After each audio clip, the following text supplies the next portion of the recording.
What's going on, guys? It's Noble here, playing some more Overwatch. As you can see on my screen, we have a new hero drop today. Echo, brand new DPS heroes, the 32nd hero into the Overwatch hero pool. I've spent the last couple hours running games in comp just to kind of get a feel for how she's going to play. I've had Echoes on my team. I've ran into Echoes on other teams in my Diamond and some High Masters games. So we're just going to jump into training. I'm going to go through her kit, go through what I think can be some advantages that she'll have over some other heroes, and just play around with her a little bit and see what we got.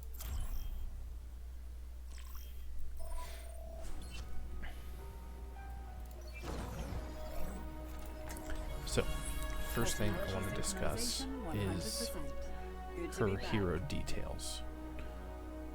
So, you'll see that the game's rated her as a 2-star. Damage difficulty is a DPS player. So her left click is tri-shot, fires 3 shots at once in a triangle pattern. The triangle seems to be extremely consistent. It doesn't seem to have any type of spread or anything like that. Fires similarly to kind of Doom's left click. It's just got a smaller spread to operate with. The ultimate is, in my opinion, what could potentially be one of the biggest game-changing ults that the game has in Duplicate.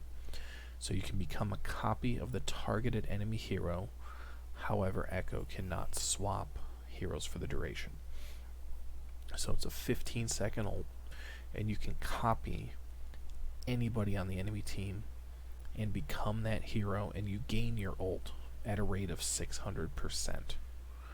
So for most heroes in the game, you can get at least 2 ultimates off in 15 seconds. So if the enemy team has a Reinhardt and your team has a Reinhardt and you duplicate their Rein, well, now you have 2 Reins. So it could create things like that, could create some triple shield comps. You're obviously going to get double shatter if you time it correctly. And there's going to be all kinds of different things, and I'm very excited to see kind of how the top players are going to use Echo in general. Same thing with supports. You could get triple defensive ults. You could get double beat, double trans. One of the deadliest DPS ults I've thought about is, I think, double bob. If the enemy team has an Ashe, could be something that's extremely dangerous, but it'll be very interesting to see how the ults play out as time goes on. Her right click, sticky bombs, fire a volley of sticky bombs that detonate after a delay. It seems to be about a 2-second delay. She gets 6 bombs. I believe they each do 30 damage, so if you stick them all to Tracer, it'll kill Tracer, it'll kill a Zen, pretty much kill any 200 HP hero. As Moira, I know I can fade out of them, but the bombs drop at my original location. So the problem with that is that if you're a Moira or say Tracer and you recall Ryan and you drop your shield, etc., you have to be careful where you're dropping those bombs, because they still could potentially hurt your team if they're playing in front of shield or etc. Fly forward quickly and then free fly briefly. So it's kind of a dash, but then you can go as high as you can get in a few seconds, and then slowly drift your way down in a similar fashion to how Mercy floats down after she uses her ult. I've played around with this a little bit, and I'll kind of show you some things on some maps potentially where you can use this ability, kind of how you can keep Pharah in the air for longer periods of time if you fly above buildings, and it'll slow her descent. Obviously it's a huge ability to be able to take high ground on any map at any time, especially if you're looking to I've already seen Echoes fly up to high ground, duplicate a soldier, and immediately get high ground with like nano visor, and some crazy things like that have been happening. So the flight will definitely have an impact on what openings that she can create with her ultimate. Focusing beam, channel a beam for a few seconds, deals very high damage to targets under half health. This is something that I could potentially see getting nerfed, because when it says that deals very high damage, it's not kidding. Like, you die so quickly when you're less than 50%. I don't know.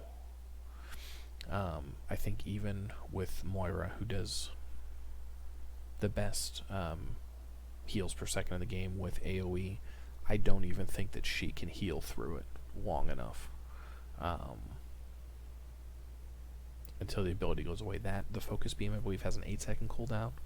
I want to say flight has 6, but we'll check it out here in a second. And then the passive, like I talked about earlier, you can hold jump to glide while falling after you use flight. So that's her kit. Some pretty cool stuff in there, and we're going to check some stuff out here against some bots. So here is her flight. Moving up. And all you do is you literally just dash and hold spacebar. So if you don't hold space on the descent, oh, they actually do put bots in here. Change training partner. Okay. So if I like dash and hold up, I'll fall down very quickly. But if I dash, hold up, and I continue to hold spacebar, I fall down a lot slower. Even if I'm just jumping in general, the passive works. So I'm actually glad that I have a tracer here. Will it let me? Tracer's fine, but how do I like activate? Is she not gonna move? Guess she's not gonna move. The sticky bombs, so you get 6 of them, and you can basically spread them as quickly as you can shift from left, right, up, down, so you can do some stuff like that. Sticky bombs are on a 6-second cooldown. If I'm good enough, hit multiple enemies. Obviously, you're not going to do as much damage. However, let's paint this bomb. In case you were wondering, that's a confirmed kill. And I believe the bots are 200 HP, so you can see it takes it down all the way down to 1 health bar. And then the beam. So let's just hit like... Target's down. Beam only goes for a few seconds. And that's on an 8-second cooldown. Took a second. Try to get this bot. Let's get this one like half. Eliminate inefficiencies. Maximize combat routine. Like, just see how much faster. So I'm gonna leave that bot at half, and this bot should be full. Okay. So watch the beam difference here. Watch how long it takes me to kill this bot at full HP. And I couldn't even do it, right? 200 HP hero with the beam, can't do it. Now when the beam comes back, like, it's so much better when it's less than 50% health. Does damage so much faster. Kind of think like how Symmetra's beam increases, how Zarya's charge does more damage, etc., etc. So she's another beam hero, but it doesn't work the same way Symmetra's does, to where it's not you can only gain it and do more damage on heroes that are less than half health. So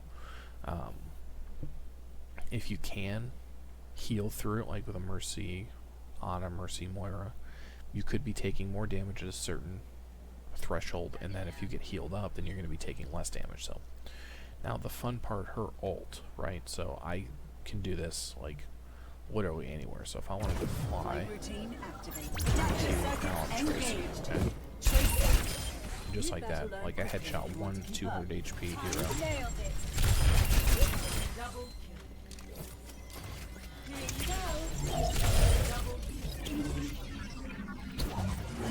Like, I had 2-3 pulse bombs just in 15 seconds. Like, if you literally headshot 200 HP hero, to 0, you're gonna get a bomb. You know, with Tracer, for example. Let's check out a couple other like DPS heroes. Ashe, I'm curious about. So we'll just get real quick here. Get 15 shots with your triangle. It is pretty close. 2 headshots will kill, so they do 100 each. Even if you miss some, you're gonna have to do 3 headshots, but so that's a pretty good given.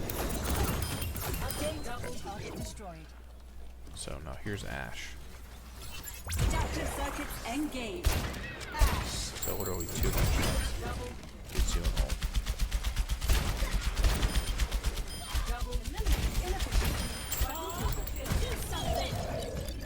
And you can change the bombs, you can reposition them. Now the other thing with her ult is when it is done, you still come back as Echo at 0%. So the other thing to keep in mind is if you die, like if I pick Ashe there and I die, is Ashe, right? I still come back as Echo. I'm not dead. It just kills my ult.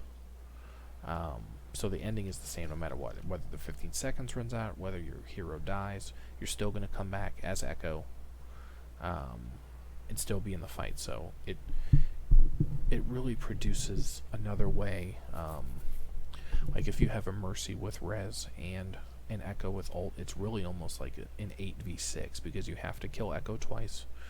And if the Mercy gets a Res, you have to kill the hero that she Res'd twice. Which completely changes the dynamic of team fights. Like it's hard enough when you have a Mercy that can res and you have to go like 6v7, but if she's resing while Echo is ulting, teams are really going to have to communicate to prioritize you know, attacks and things like that. But I think she's a really unique hero. I like her kit a lot, even though I'm not a DPS player. The games that I've played I've had fun with. Even if you like full headshot the beam, you still can't kill a 200 HP hero.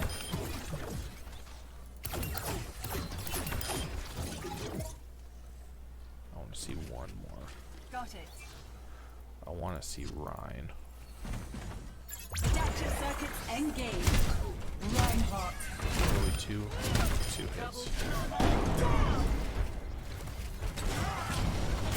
A charge. And just like that. You get it's accurate. And you come right back.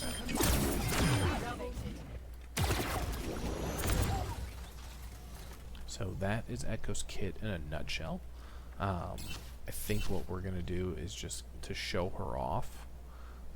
We're going to go into a training game really quickly, so I'll see you guys over there. We're going to see.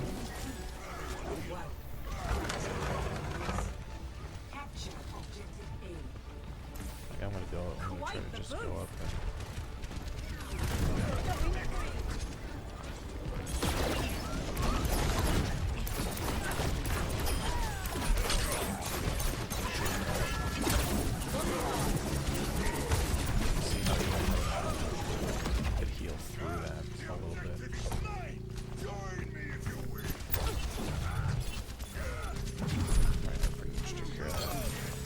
She doesn't have a self-heal or anything like that, so she's definitely gonna have to play with the team a little bit.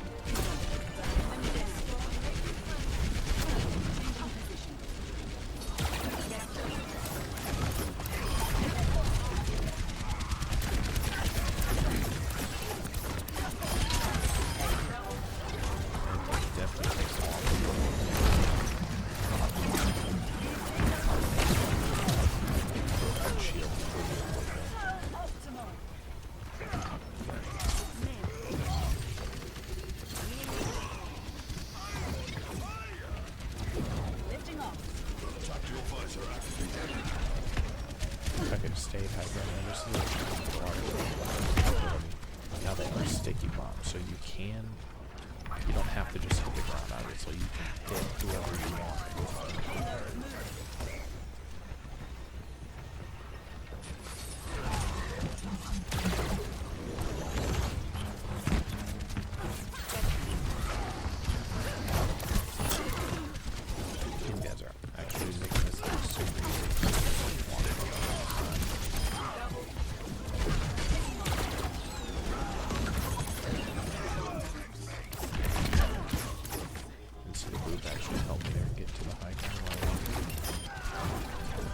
Here's where the fun part is.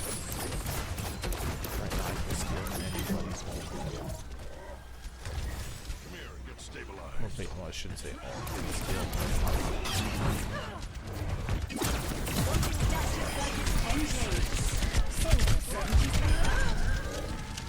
okay, you got me. They killed you. The beam is going to be a good combo.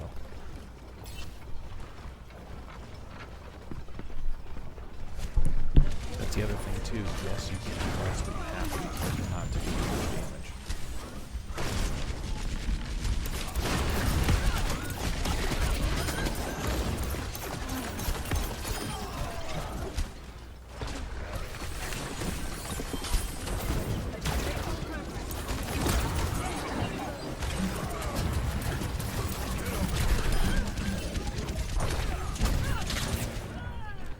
Took a death there.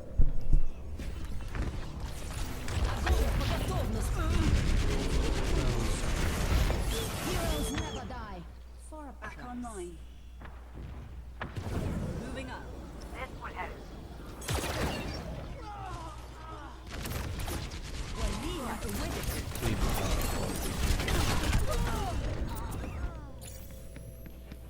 Tactical visor activation.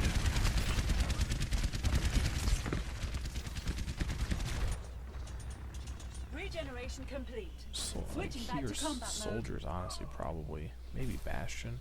Let's get the payload mobility increased. The Horde. Circuits engaged. Bastion. Tank configuration activated.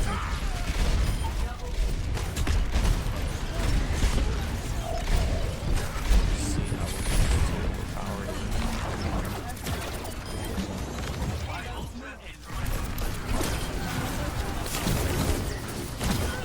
And the beam too, it just melts Zarya. I mean, there's definitely gonna be a lot of take that. There's definitely gonna be a lot of interesting plays that people come up with.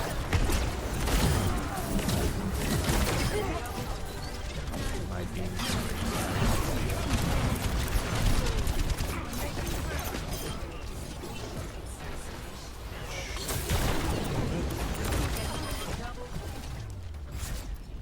And that is a game with Echo.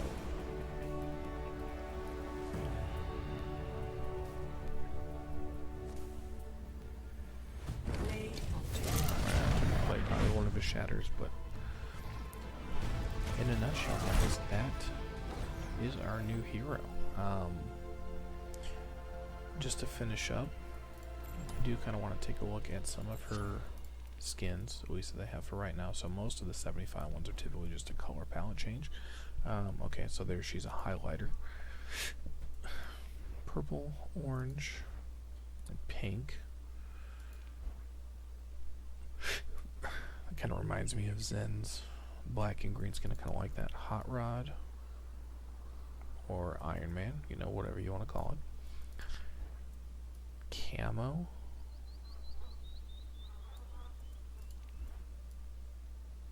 Stealth. The butterfly. And the moth. Okay, so some of her 1,000 coin skins aren't that bad. I actually could buy all of her skins right now. Also curious about her highlight intros. Ooh, hello, creepy. I like that.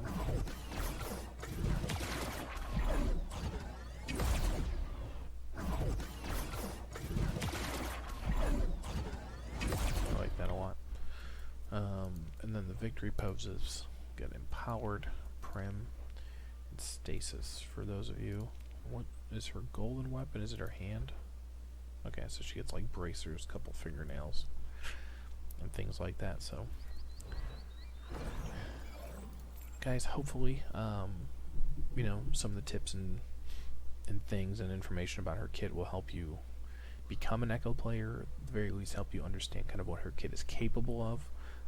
Honestly, with any new hero, it's no different. You just got to get in the game, run quick play. Arcade has almost no limits. She's obviously going to be in all game modes. They've got non-roll queue comp that she'll be in, so it's not 2-2-2. It should be the way the game used to be. Player and deathmatch, just get used to her. I know there's plenty of customs and things like that, but guys, if you like the video, if you like the tips, there's going to be a ton of Overwatch content on the channel. Please like and subscribe to the channel. I greatly appreciate it. And just get out there, good luck in your games, have fun with Echo, and enjoy it. And I'll see you guys next time.